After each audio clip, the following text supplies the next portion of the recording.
Pasintabi po sa mga nanananghalian, isang patay na fetus ang nahukay sa isang bakuran sa Quezon City. Balitang hatid ni Mav Gonzalez, exclusive.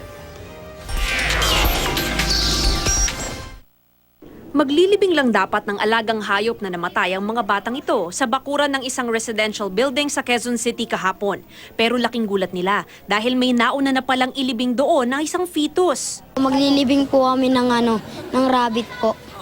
Tapos kapag angat po namin, to, ba't may karton?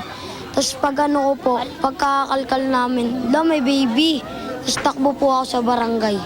Anong itsura nung nakita niyo? May tenga po. Tapos yung ulo niya parang lubog. Tapos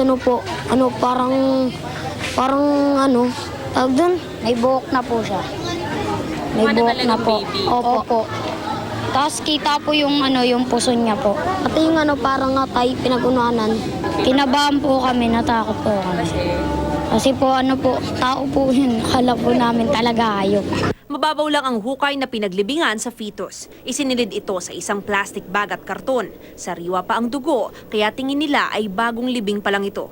Ayon sa OIC ng Homeowners Association, may nakita siyang 3 lalaki sa may gusali bandang 2:00 ng madaling araw kahapon. Nakita ko yung mama, may hawak siyang mahabang ice pick or screwdriver something. Kinakalkal niya yung lupa sa likuran, sa harapan ng gate. So sabi ko, anong ginagawa mo dyan? Bawal dito mag-standby. Maglilibing daw siya ng aso. Sabi ko, bawal. After 2 to 3 seconds, may 2 mama na umikot. Yun na raw marahil ang naglibing sa fetus. May pinagsususpechahan na raw ang mga taga-barangay kung sino ang ina ng bata. Sana na makonsensya naman siya. Pero may mga na kami. Meron na kaming mga suspect.